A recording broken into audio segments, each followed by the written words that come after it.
Nabi Ibrahim lahir dan dibesarkan di Padang Aram, daerah Irak, dan termasuk dalam wilayah kerajaan Babilonia. Pada masa itu, bangsa Babilonia menyembah banyak dewa. Ayah Ibrahim bernama Azar, seorang pembuat patung berhala. Patung-patung itu juga dijual kepada penduduk sekitar untuk menjadi sembahan mereka. Allah memberi Ibrahim pikiran yang cerdas dan kritis, serta keberanian yang besar. Dia mengilhamkan pemahaman kepada Ibrahim bahwa menyembah patung-patung itu adalah kesesatan yang nyata. Ibrahim bertanya dalam hati, Ayah, mengapa ayah menjadikan patung-patung itu sebagai Tuhan? Bukankah ayah yang membuatnya? Bukankah patung-patung itu tidak bisa mendengar doa-doa kita? Dia berpikir keras, siapakah sebenarnya Tuhan yang pantas dipuja, dimintai pertolongan dan perlindungan? Allah membimbing Ibrahim untuk memahami Tuhan yang sebenarnya. Mula-mula, Allah memperlihatkan langit yang penuh bintang bercahaya di malam yang gelap. Ibrahim berkata, Sungguh indah, inilah Tuhanku. ketika pagi tiba, langit menjadi terang. Bintang-bintang itu pun menghilang. Oh, bintangnya hilang. Aku tidak suka Tuhan yang menghilang. Itu bukan Tuhan. Pada malam yang lain, Ibrahim melihat bulan terbit sangat menawan. Wah, sungguh indah. Ini dia Tuhanku. Ketika pagi tiba, bulan itu tenggelam. Ternyata yang ini juga tenggelam. Ini juga bukan Tuhan. Oh, manakah Tuhan yang sebenarnya?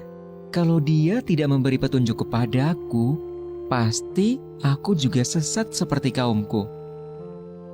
Di kesempatan lain, Ibrahim melihat matahari terbit. Sinarnya terang memukau. Ini dia Tuhanku. Dia yang paling besar. Tetapi di senja hari, matahari akhirnya tenggelam. Taulah dia, matahari pun bukan Tuhan. Wahai kaumku, aku tidak mau menyembah Tuhan-Tuhanmu itu. Aku ingin mengabdikan diriku pada pencipta semua ini. Dia berusaha membuka pikiran kaumnya atas kesesatan mereka selama ini. Paman, patung-patung apa ini? Mengapa semua menyembahnya? Dari dulu leluhur kita menyembah Tuhan-Tuhan ini. Iya benar, bapak-bapak kita pun menyembah semua ini. Kalau begitu, kalian dan bapak-bapak kalian salah besar. Hah? Kamu ini ngomong sungguh-sungguh atau bercanda? Sebenarnya, Tuhan kita adalah pencipta langit dan bumi. Dasar anak muda ngelantur. Ibrahim bersumpah dalam hati akan menghancurkan patung-patung berhala itu untuk membuktikan kesalahan mereka. Suatu hari, ada perayaan keagamaan kaum Ibrahim. Setelah memberi sesaji kepada berhala, mereka pergi semuanya keluar kota. Ibrahim tidak mau ikut rombongan itu. Ketika semua sudah berangkat agak lama, diam-diam Ibrahim menuju tempat pemujaan berhala yang berisi banyak patung. Dia melihat makanan sesaji untuk berhala-berhala itu masih utuh di hadapan tiap patung-patung itu. Mengapa kamu tidak makan? Mengapa kamu tidak menjawab? Ibrahim bertanya, lalu memukul patung dengan tangannya. Tentu saja, patung-patung itu tetap diam. Ibrahim mengambil kapak, lalu menghancurkan patung-patung itu. Dia hanya menyisakan sebuah patung yang paling besar dan mengalungkan kapaknya pada lehernya. Ketika kaumnya pulang dari luar kota, mereka melihat patung berhala mereka hancur. Sontak mereka berteriak, kaget, gempar seluruh kampung. Bergegas semua orang, terutama para pemuka kaum, menuju tempat pemujaan berhala. Oh, siapa yang melakukan ini pada Tuhan-Tuhan kita? Kurang ajar! Kami dengar ada anak muda yang membenci Tuhan-Tuhan kita.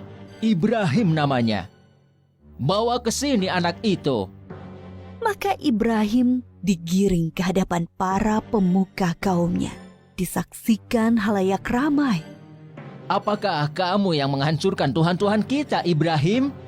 Yang menghancurkan patung-patung itu adalah patung yang besar ini. Bukankah dia membawa kapak? Tanya saja dia kalau bisa menjawab.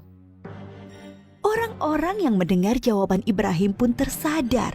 Merekalah yang keliru dengan menyembah patung-patung itu. Tapi kekafiran yang sudah mendarah daging membuat mereka memutarbalikkan kebenaran. Tentu di sini ada campur tangan setan. Kamu kan tahu, dia tidak bisa bicara, apalagi bergerak menghancurkan patung lain. Berarti kamulah yang melakukannya. Jadi, mengapa kalian menyembah patung yang tidak bisa berbuat apa-apa? Melindungi dirinya sendiri saja tidak bisa. Apalagi melindungi kalian. Pemuka-pemuka kaum Ibrahim berunding untuk menghukumnya. Beberapa orang mengusulkan untuk membakar Ibrahim hidup-hidup. Maka penguasa waktu itu, Raja Namrud, memerintahkan untuk membuat bangunan tempat pembakaran Ibrahim di tengah lapang agar bisa disaksikan orang banyak. Ibrahim diikat lalu dilemparkan ke dalam api. Api menyala berkobar sangat panas. Allah berfirman, "Hai api, dinginlah dan menjadi keselamatan bagi Ibrahim." Maka ketika kobaran api yang dahsyat telah padam, keluarlah Ibrahim dengan segar bugar, tidak terbakar sedikit pun. Bahkan pakaiannya juga utuh. Hanya tali pengikatnya yang musnah terbakar.